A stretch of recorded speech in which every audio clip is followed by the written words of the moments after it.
নমস্কার, তোমাদের সকলের প্রিয় পাঠশালায় আরো একটি নতুন ক্লাসে তোমাদের সকলকে জানাই স্বাগত।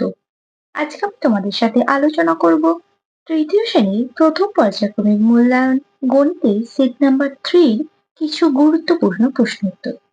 আগের দুটি ক্লাসে আমি তোমাদের সেট নাম্বার 1 এবং সেট নাম্বার 2 এর গুরুত্বপূর্ণ প্রশ্নগুলো উত্তর সমেত আলোচনা করে দিয়েছি। তাহলে আজকের ক্লাসেও আমি তোমাদের গণিতের ফার্স্ট ইউনিট টেস্টের কিছু গুরুত্বপূর্ণ প্রশ্ন আলোচনা করে দেব।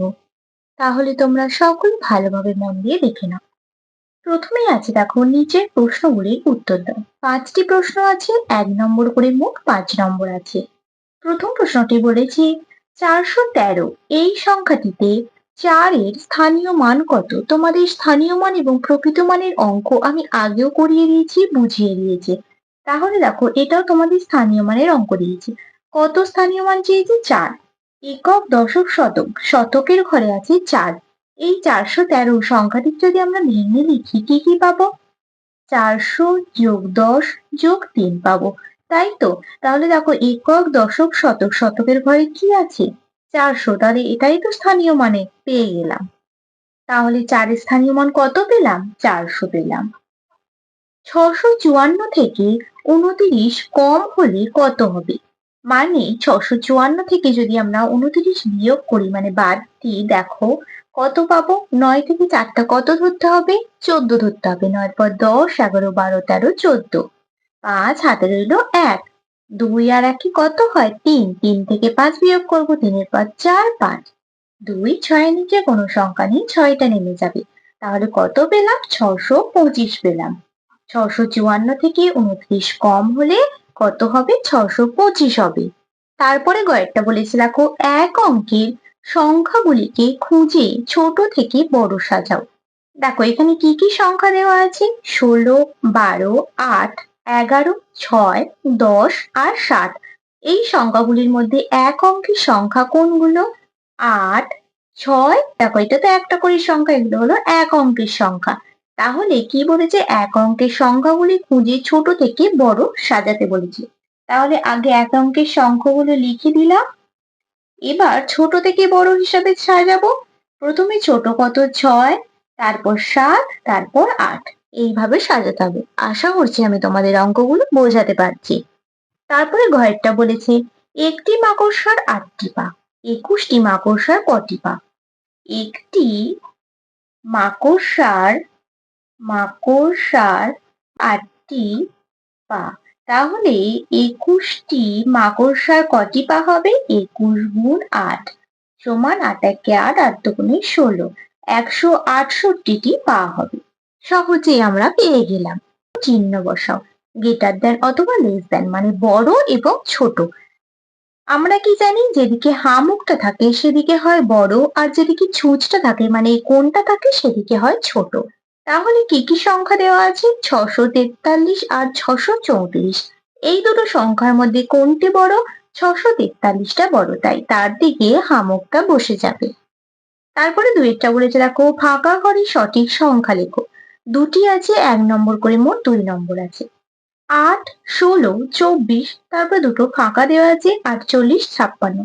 দেখো এটা কিভাবে করা আছে? 8, 8 দুগুণে 16, 3 আষ্টে 24, এইভাবে করা আছে, মানে 8 এর নামটা করা আছে। বা তোমরা 8 ঘর করে বাদ দিয়ে দিয়ে এটাও বলতে পারো।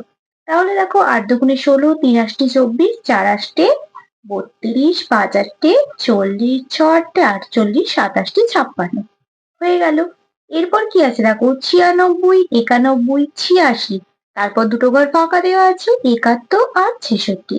এইটা আমরা কিভাবে পাবো? দেখো 66 থেকে 71, 66-র পর 67, 68, 69, 70, 71। এটা কিন্তু 5 ঘর গেছে। তাহলে 71 থেকে আবার 5 ঘর যাব, তার থেকে আবার 5 ঘর যাব, তার থেকে আবার 5 ঘর যাব। দেখো এখানে 86 থেকে 5 ঘর গেছে, 86-র পর 87, 88, 89, 90, 91। 91 থেকে আবার 5 ঘর গেছে, 91-এর পর 92, 93, 94, 95, 96। তার মানে আমাদের প্রত্যেকটা 5 ঘর করে যেতে হবে।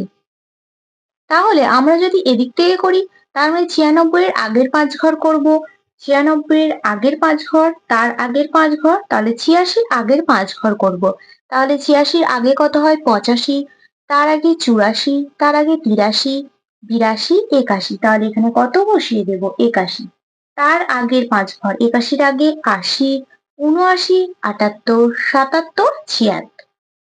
দেখো এবার যদি এদিক থেকে গোনো, ৬৬-র পর ৫ ঘর গেছে ৭১, ৭১-এর পর ৫ ঘর ৭২, ৭৩, ৭৪, ৭৫, ৭৬, ৭৬-এর পর ৭৭, ৭৮, ৭৯, ৮০, ৮১।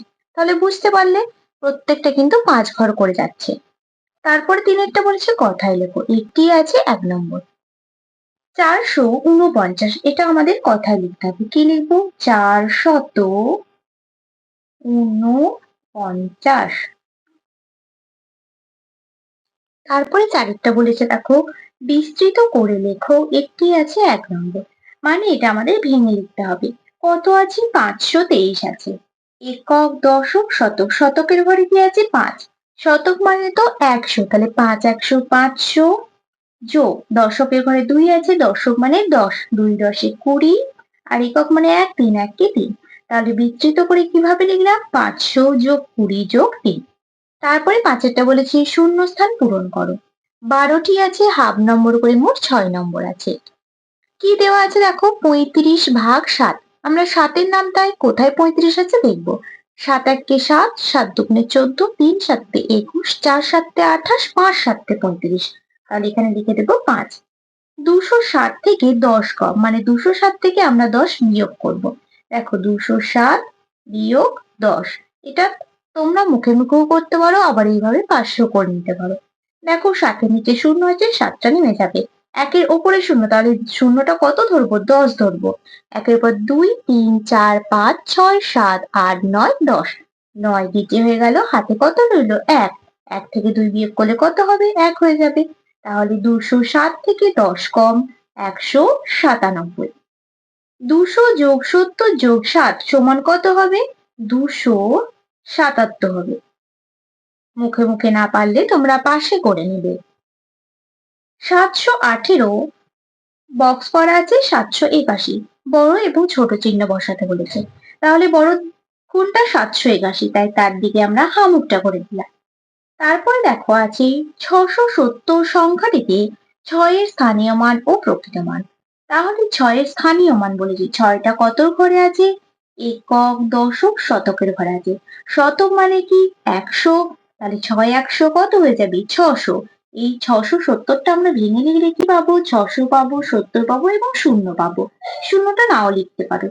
তাহলে স্থানীয় মানে কি হয়ে যাবে? ৬০০, আর প্রকৃত মানে কত হয়ে যাবে? ৬।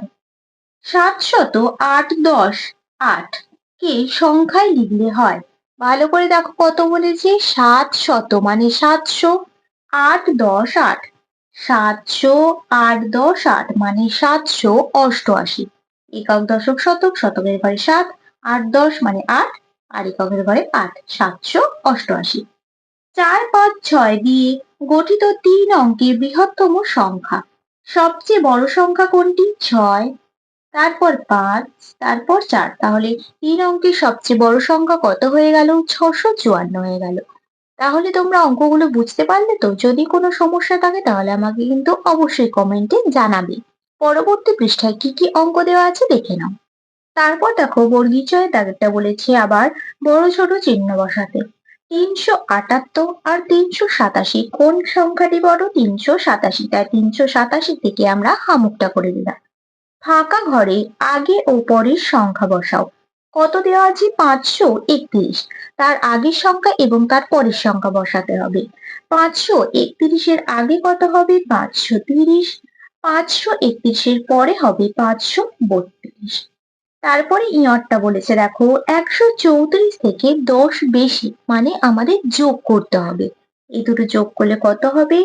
৪, ৩ আর ১ যোগ করলে হবে ৪ আর ১। তোমরা যারা মুখে মুখে পারবে না তারা কিন্তু অবশ্যই পাশে যোগটা করে রেখে নেবে। তারপরে ৬ অঙ্কটা কি বলেছে দেখো, নিচের সমস্যাগুলির সমাধান করো। রমজান ২টি গন্ধরাজ লেবু কিনল। প্রতিটি লেবুর দাম ৪ টাকা হলে রমজান দিল কত টাকা? একটি লেবুর দাম যদি ৪ টাকা হয় তাহলে সে তো ২টি লেবু কিনেছে, তাহলে কত হবে? ৪ দুগুণে ৮ টাকা। তাহলে কি লিখবো? ২টি লেবু কিনেছে, ৪ টাকা করে দাম, ৪ ২ ৮ টাকা। সহজেই পেয়ে গেলাম, এটার কিন্তু মান ছিল 1। তারপরে ক্ষয়ের অঙ্কটা দেখো কি বলেছে, আমরা স্কুল থেকে দীঘা বেড়াতে যাচ্ছি।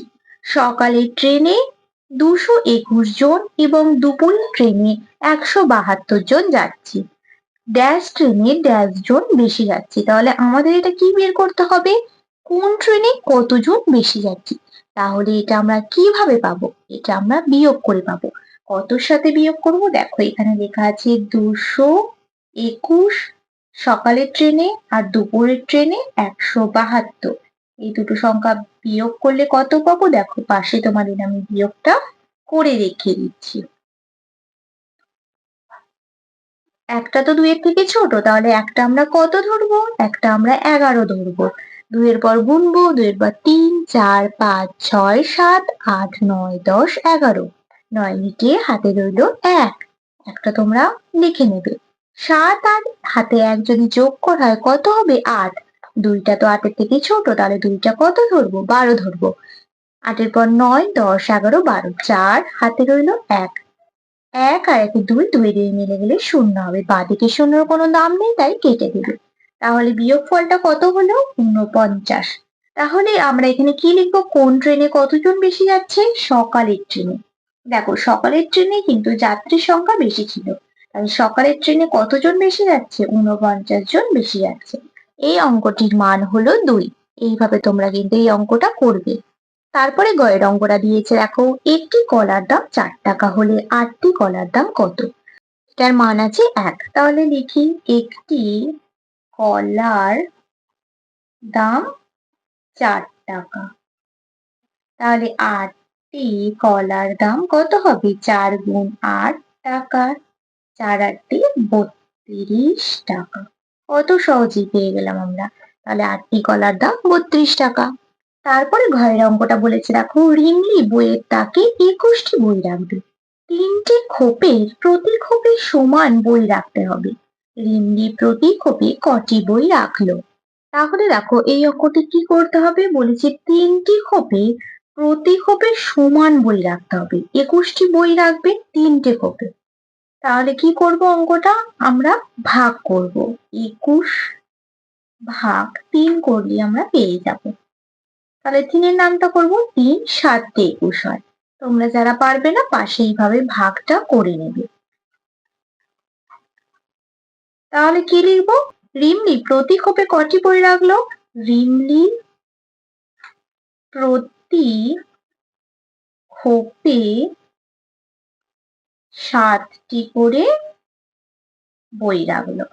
বই রাখলো, 3টি খোপ ছিল, তাহলে প্রত্যেকটা খোপে প্রথম খোপটাতেও 7টি, তারপরেরটাতেও 7টি এবং তারপরেরটাতেও 7টি। এইভাবে সে 3টে খোপে সমান সংখ্যক বই রাখলো। তাহলে দেখো তোমাদের ক্লাস 3 গণিতের প্রথম পর্যায়ক্রমিক মূল্যায়নের সেট নাম্বার 3 সকল প্রশ্ন উত্তরগুলো লিখে আমি আলোচনা করে দিলাম। তোমরা সকলে ভালোভাবে মন দিয়ে বাড়িতে এটা প্র্যাকটিস করবে। এই প্রশ্নগুলো তোমাদের এবারের পরীক্ষায় খুব ইম্পর্টেন্ট কোয়েশ্চেন অ্যান্সার। তাহলে আমি আজকের ক্লাসটা এখানেই শেষ করছি। খুব তাড়াতাড়ি আরো একটি নতুন ক্লাস নিয়ে হাজির হবো তোমাদের সামনে। যদি তোমাদের আজকের ক্লাসটি ভালো লেগে থাকে তাহলে অবশ্যই লাইক করে দিও এবং বন্ধুদের সাথে শেয়ার করতে কিন্তু ভুলো না। আর যারা এখনো পর্যন্ত আমার চ্যানেলটিকে সাবস্ক্রাইব করোনি তারা অবশ্যই সাবস্ক্রাইব করে পাশে থাকা বেল আইকনটি প্রেস করে অল নোটিফিকেশন অন করে দিও, যাতে সকল ভিডিও আপলোড করার সাথে সাথেই তোমাদের কাছে তার নোটিফিকেশন পৌঁছে যাবে। সকলে সুস্থ থাকবে, স্বাভাবিক থাকবে। সকলকে অসংখ্য ধন্যবাদ জানাই।